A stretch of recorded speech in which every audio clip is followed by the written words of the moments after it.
Bienvenue à Repères parentaux, votre rendez-vous pour mieux comprendre, apprendre et grandir avec votre enfant. Je suis Régine Legault-Bouchard et je vous invite à vous joindre à moi dans ce nouvel épisode. C'est parti!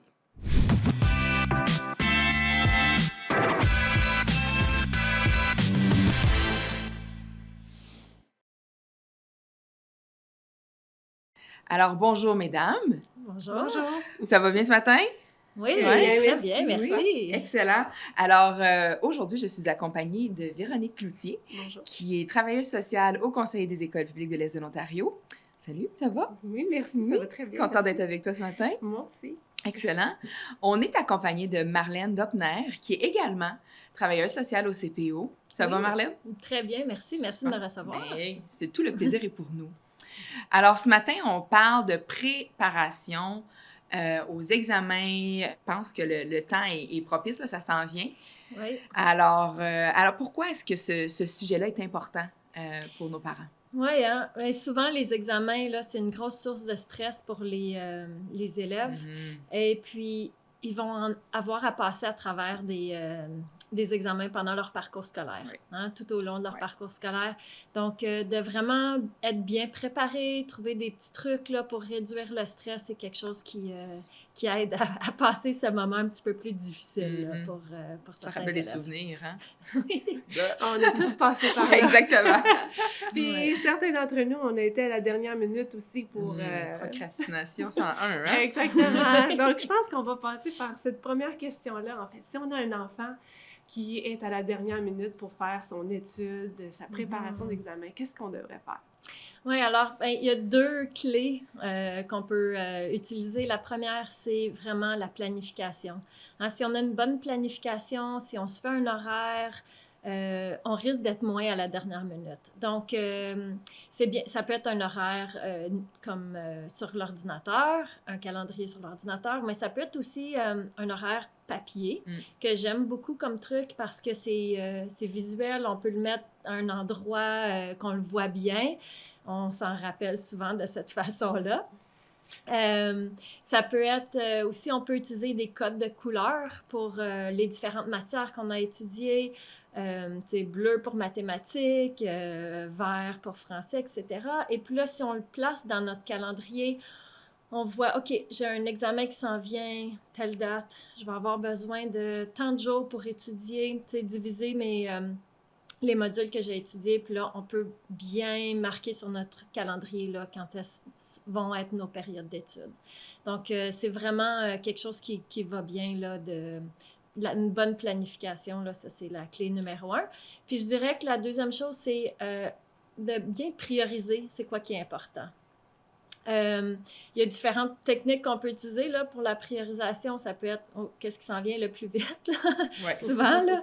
Je ne sais pas si vous connaissez, entre autres, là, la matrice de Eisenhower. Ouais. C'est un truc qui fonctionne bien là, avec les 4 cadrans selon l'urgence et l'importance. Donc, dans le cadran 1, ça va être ça qui est plus urgent et important, c'est ça qu'on va faire. Cadran 2, ça dépend là, si c'est... urgent, un petit peu moins important, on va le planifier. Donc, c'est ça. Mais, tu sais, on aime ça, on va prendre le cadran 1 le plus souvent, mais on aime ça quand on peut se trouver plutôt dans le cadran 2 parce que là, on a bien planifié nos choses, puis c'est pas tout le temps urgent la dernière minute. Donc, ça, je dirais là, vraiment la planification et la priorisation des tâches, c'est quelque chose qui va aider à réduire la dernière minute. Là. Oui, puis j'aime bien l'idée d'avoir quelque chose de visuel aussi pour le parent, parce que pour nous, comme parents, ça peut être difficile des fois d'aller fouiller dans son ordinateur ou fouiller son agenda, tandis que si c'est affiché dans sa chambre, par exemple, ben là, c'est peut-être plus facile pour le parent de regarder puis de dire « Hey, t'as-tu fait ci? T'as-tu rendu à jour? » Oui, c'est ça. Et c'est vraiment un rappel là, visuel pour l'enfant aussi. Chaque jour, il va le voir. OK, aujourd'hui, je fais ça après l'école. Tu sais, j'ai tel examen qui s'en vient. Donc, c'est quelque chose qui fonctionne vraiment bien. Et c'est le fun aussi, en tout cas, personnellement, un truc. Moi, j'aime ça, tu sais, des listes, faire des calendriers. Puis ensuite, tu le barres. Mhm. Ça fait comme un vrai. sentiment de Absolument. satisfaction, là, t'as réussi à faire quelque chose, puis tu vois que tu avances, là, c'est gratifiant. Puis ce calendrier-là ou cette planification-là, est-ce que tu encourages que ce soit accompagné du parent, que le parent s'implique dans cette planification-là? Je pense que, surtout au début, hein, si c'est pas une habileté que votre enfant a déjà, ça serait vraiment intéressant de le faire avec lui. Comme ça, vous pouvez, tu sais, l'aider À à s'ajuster. s'ajuster, oui, à savoir. Puis c'est un calendrier, c'est vivant aussi, là. Hein? Donc, tu sais, si on voit que j'avais planifié juste 3 jours pour étudier pour mon test de français, puis finalement, ben, tu sais, j'ai 4 modules, puis la première journée, j'en ai fait juste la moitié d'un. Alors là, il faudrait peut-être comme revoir ça, là, OK. tu sais, pour s'ajuster. Donc, oui, en effet. Puis, c'est bien si le parent est au courant aussi, hein, ça fait des rappels pour pas que ça soit juste l'enfant qui ait cette responsabilité-là. Je pense qu'il faut aussi bien doser l'indépendance qu'on va donner à notre enfant versus le nombre de surveillance qu'on va lui donner. Mhm. C'est pour qu'il se sente en confiance de pouvoir faire ses choses aussi de façon autonome, surtout à l'adolescence, je pense. Mhm. Oui. Ouais. Oui, c'est ça. Tu sais, ils veulent être plus indépendants, mais ils ont encore besoin de... Des fois, ils ont besoin d'un petit peu d'aide de notre part. C'est ça. en Puis aussi effet. pour la procrastination. Ça, Mm. c'est l'autre chose que j'aimerais parler avec toi, Marlène. Oui. La fameuse procrastination. Oui. De remettre au lendemain ce qu'on peut faire aujourd'hui, puis finalement vivre du stress. Donc, qu'est-ce qu'un parent peut faire pour aider son enfant à éviter de procrastiner? Oui, hein? Oui, très bonne question, en fait.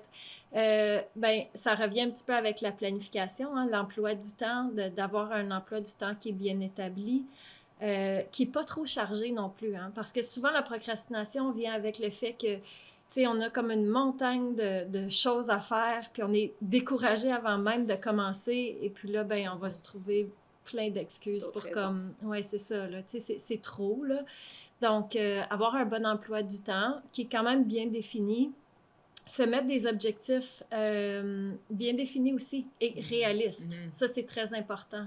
Tu sais, quitte à commencer avec des objectifs qui sont plus petits, puis là, ça, tu sais, la motivation vient avec ça. Là. Quand que tu réussis, ça va bien, bon, ben, on continue. Donc, de commencer avec des plus petites tâches qui sont peut-être plus faciles aussi au début pour Éviter. engager le jeune C'est tu sais, ça. dans Qui se son... décourage pas. C'est ça. Justement, l'engager dans son apprentissage, dans sa révision pour les examens, ça, c'est quelque chose qui aide beaucoup. Ça peut être aussi, ben, ça va avec, mais tu sais, décomposer les tâches en plus petites tâches. Tu sais, pas dire, OK, j'ai 10 pages de mathématiques à faire. Ouais. Ouf, ça me tente pas, puis là, je vais juste aller regarder une vidéo à la place, là. Tu sais, je le ferai plus tard. Mais là, si tu dis, OK, je vais commencer, puis ce soir, je vais faire, tu sais, 1 page et demie, puis je vais en faire un autre demain, tu sais. Puis là, ben de le mettre en petites tâches comme ça, là, c'est beaucoup moins stressant pour l'enfant. Et il y a un sentiment d'accomplissement plus rapidement. Donc, s'il se donne des petits objectifs, puis ça l'aide avec la motivation.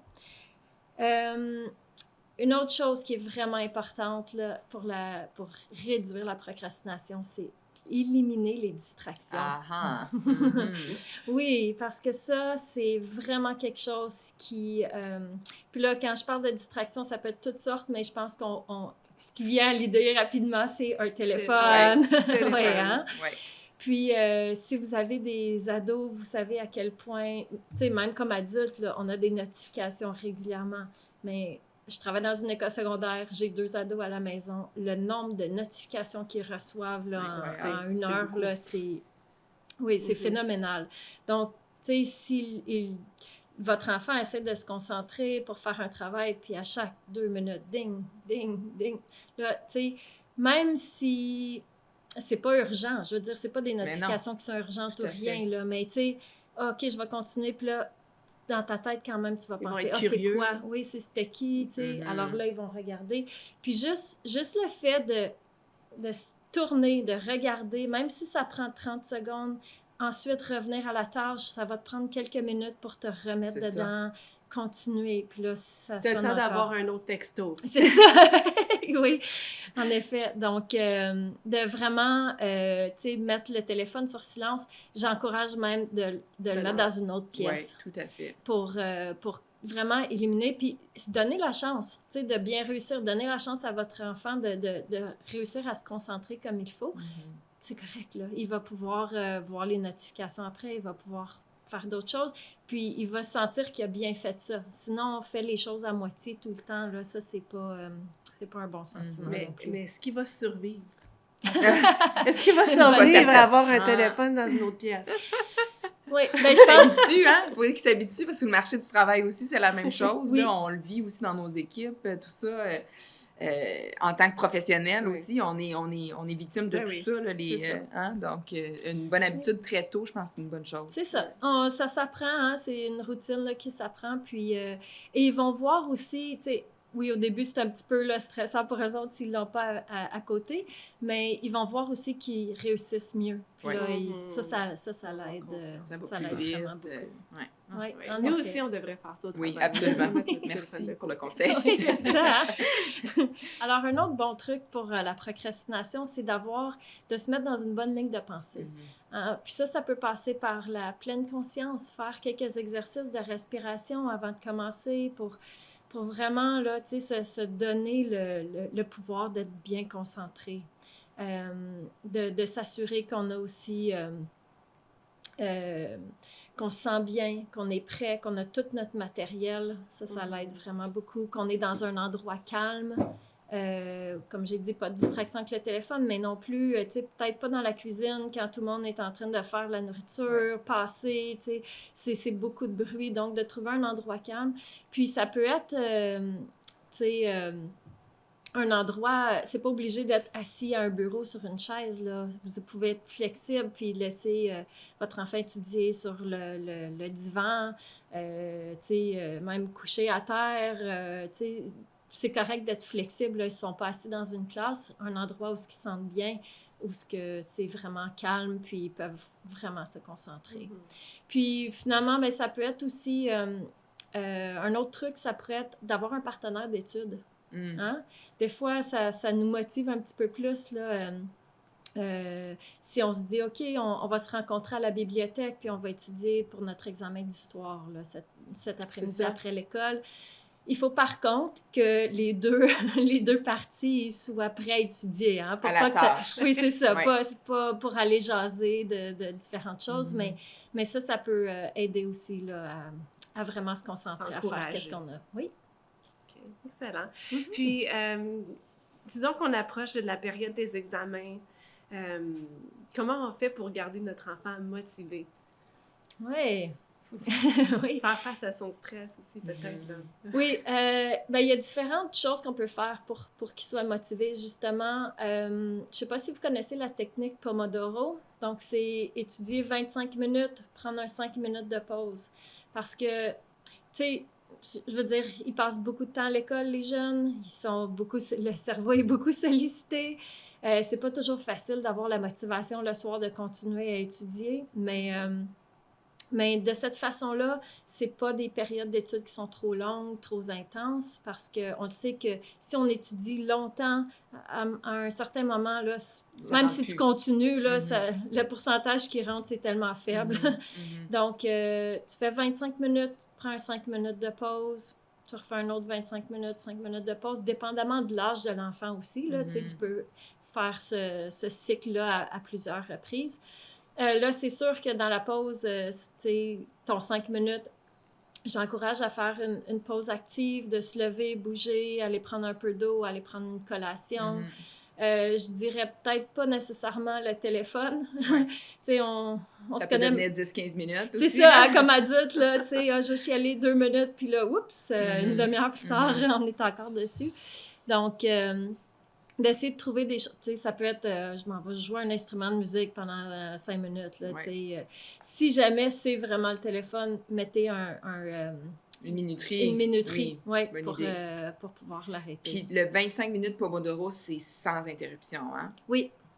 J'ai déjà fait ça, puis j'avais partagé la technique avec mon équipe, puis ça fonctionne vraiment très bien. Puis c'est vrai, je pense que ce qu'ils disent aussi, c'est que le cerveau a un montant limité, je pense, de capacité d'absorption puis de rétention. Donc, je pense que c'est scientifiquement prouvé, ce c'est truc-là. ça. Hein? C'est pour ça, ouais. Fait que le 25 minutes, là, t'es vraiment à ton pic, pour ton cerveau. Il est capable de vraiment bien absorber. Mais ensuite, t'as besoin d'une pause. Puis souvent, souvent, on étudie sur l'ordinateur ou quelque chose comme ça, où on lit beaucoup. Je vous conseille de, pendant 5 minutes, regarder au loin, regarder dehors, donner une pause aux yeux aussi. Oui, parce qu'on a besoin de ça pour étudier, là. Donc, c'est une bonne idée d'avoir une pause là, de cette façon-là. Oui. D'avoir aussi, là, j'en ai parlé un petit peu tantôt, mais des objectifs là, qui sont entre autres, il y a quelque chose qui s'appelle les objectifs SMART, là, donc c'est l'acronyme là, spécifique, mesurable, atteignable, réaliste, merci, et temporellement défini, donc dans le temps. Donc, quelque chose qui est vraiment assez spécifique, là, tu sais, on se dit pas, OK, ben je vais réviser toute la matière de chimie pour l'année. C'est démotivant, là, tu sais. Mais là, si tu te dis, OK, je vais faire un résumé du chapitre 1 pour la première, moitié de la semaine, là, puis de telle page à telle page, tu sais, si c'est vraiment très spécifique, tu as beaucoup plus de chances d'aller au bout de ton objectif, d'atteindre ton but, donc... de rester motivé. Oui, c'est justement rester motivé. Oui, c'est justement de bien rester motivé aide énormément. Puis si jamais on a un enfant qui est très stressé, peut-être qu'il fait de l'anxiété de performance ou peut-être qu'il pense qu'il doit absolument donner les meilleures notes possibles puis que ça génère du stress pour lui, qu'est-ce qu'on peut faire pour l'aider à passer à travers cette période-là? Oui, bien, je dirais que la première chose, c'est avoir une conversation pour savoir c'est quoi, qu'est-ce qui le stresse. Lui expliquer aussi qu'il y a du bon stress, il y a du moins bon stress, disons, dans la vie. Le bon stress qu'on appelle eustress, c'est quand même quelque chose qui est important. Ça nous motive, ça nous donne de l'énergie pour bien performer. C'est ça que, tu sais, un chanteur, avant de faire un spectacle, va avoir, là, puis il va donner le meilleur de lui-même. C'est quelque chose qu'on peut faire aussi quand on veut avoir des bonnes notes, tu sais, bien réussir. Donc, je vais travailler fort, etc. Mais quand c'est trop intense, le stress, puis là, ça devient... de la détresse là, chez le jeune, là, c'est là qu'il faut, il faut vraiment l'aider à avoir des stratégies pour gérer son stress. Puis ça, c'est quelque chose qui ne s'apprend pas juste pendant la période des examens, c'est quelque chose qu'on devrait faire un peu à tous les jours, parce qu'à tous les jours, on a des facteurs stresseurs là, qui entrent dans nos vies. Une des meilleures chose pour réduire le stress, c'est vraiment l'activité physique. Donc, encourager l'activité physique quotidiennement, mais même en période d'examen aussi. Tu n'es pas obligé d'aller courir un marathon, mais aller prendre une marche, tu sais, dehors, aller, tu sais, même faire des push-ups, des pompes, là, chez toi, ça peut être dans ton 5 minutes Pomodoro, là, tu peux aller faire ça, ça va te réénergiser. Activer ton cerveau, t'oxygéner, ça fait vraiment du bien. Alors, il faut aussi savoir que, tu sais, un examen, en fait, l'enseignant n'est pas là pour te faire échouer. Hein? L'examen, c'est basé sur un résumé de l'année. Donc, expliquer à l'enfant que s'il a été à l'école, s'il écoutait en classe, il a déjà appris beaucoup. Tu sais, que c'est vraiment... une revue. Oui, c'est ça. C'est une revue un petit peu de qu'est-ce qu'il a appris durant l'année, que s'il se fait des petits résumés, tu sais, que si on fait les différentes techniques pour bien étudier, ça va aider vraiment, vraiment beaucoup. De savoir comment bien prendre soin de soi quand on est stressé, tu sais, c'est quoi les techniques qu'il a déjà utilisées par le passé pour passer à travers des moments de stress.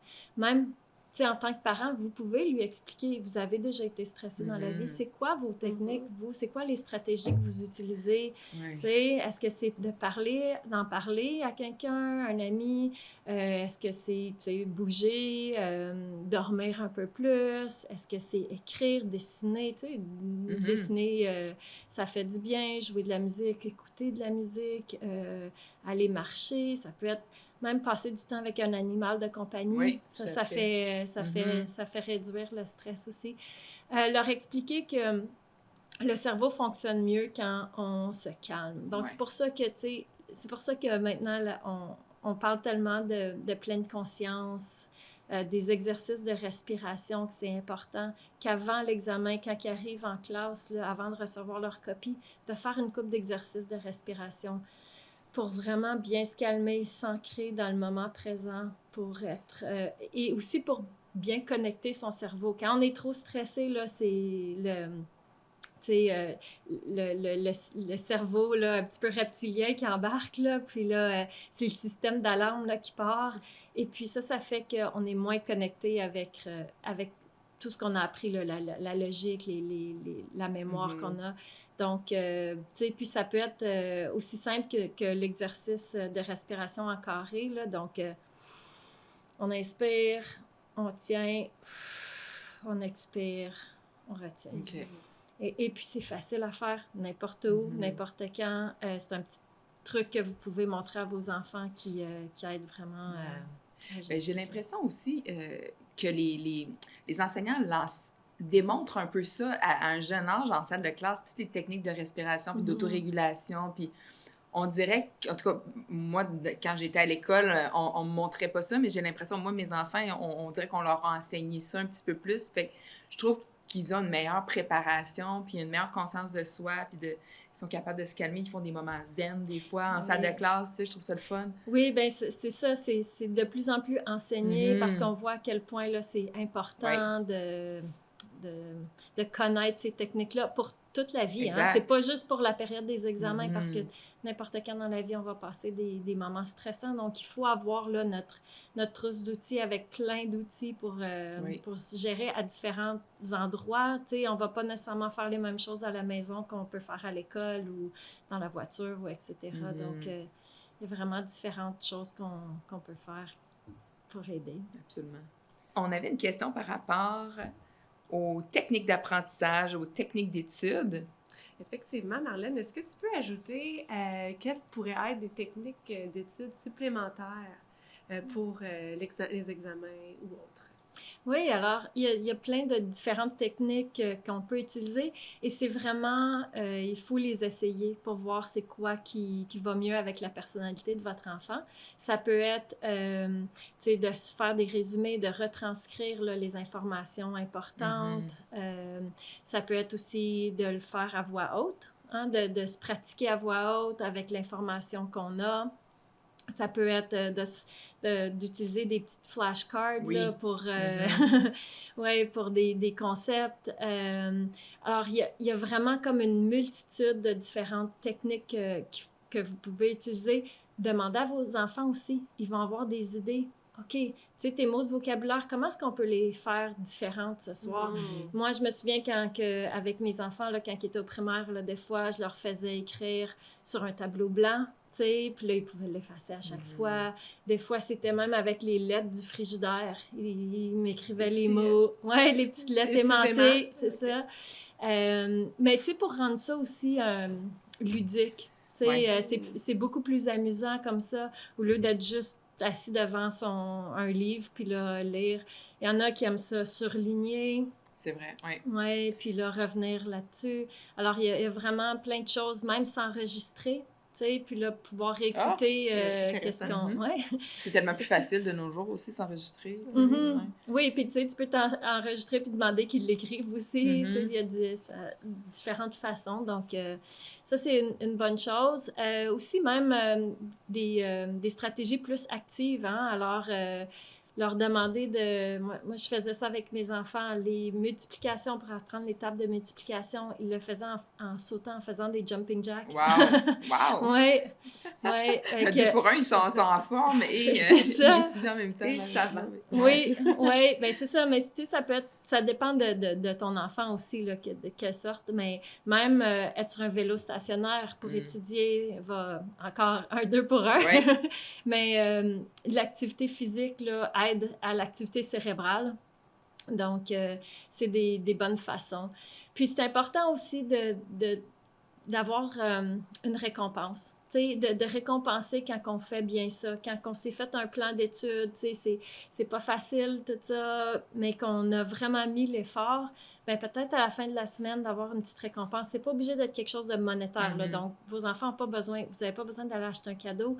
Une récompense, de passer du temps avec eux, de faire une activité spéciale, tu sais, juste vous deux, c'est quelque chose qui vaut beaucoup plus souvent pour l'enfant qu'un cadeau acheté. Tu sais, ça peut être écouter un film ensemble, aller faire une activité qu'ils aiment, tu sais, jouer à un jeu qu'eux autres décident. Il y a toutes sortes de différentes façons. Ou même leur faire, tu sais, comme une petite carte ou quelque chose comme ça qui leur dit, tu sais, bravo, comme continue, je suis fière de toi. Tu sais, des petites pensées comme ça, là, c'est ça qui les garde motivés, qui les aide vraiment à continuer. Là. Puis faire cette récompense-là de façon volontaire, tu sais, de dire, OK, ben là, en ce moment, on fait ça, puis c'est notre petite récompense pour avoir bien étudié ou tout le travail que tu as pas mis. Fait de procrastination. Exactement, tellement facile.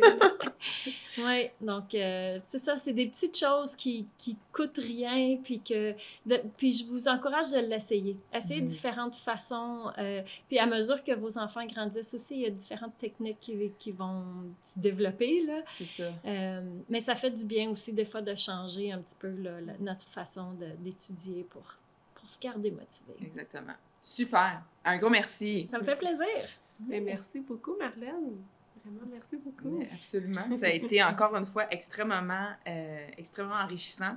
Ça me rappelle quand même, ça me ramène à mon jeune temps, puis à ces, tu sais, oui, à l'école élémentaire, secondaire, mais aussi au post-secondaire, puis ouf! Hein, on en a passé, mais c'est important, comme tu dis, de commencer très tôt, puis de développer ces tactiques-là, puis de les améliorer au fil du temps, parce que les stresseurs aussi augmentent aussi au fil du temps. Hein? On en a d'autres, hein, on dit petit enfant, petit problème, grand enfant, grand problème. Mais merci encore, Marlène. Merci beaucoup, Véronique. Ce fut vraiment très inspirant, très informatif.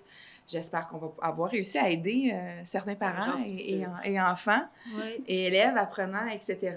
Alors, merci beaucoup pour ces conseils, ces ressources-là. Ça conclut notre balado Repères parentaux. Je vous remercie encore une fois d'avoir été des nôtres. Je vous réfère également au site web du CPO, donc cpo.on.ca. Vous allez avoir également accès à toutes sortes de ressources au bas de la page. Donc, je vous invite à vous y référer. Et sur cette note, restez zen. Bonne fin de journée.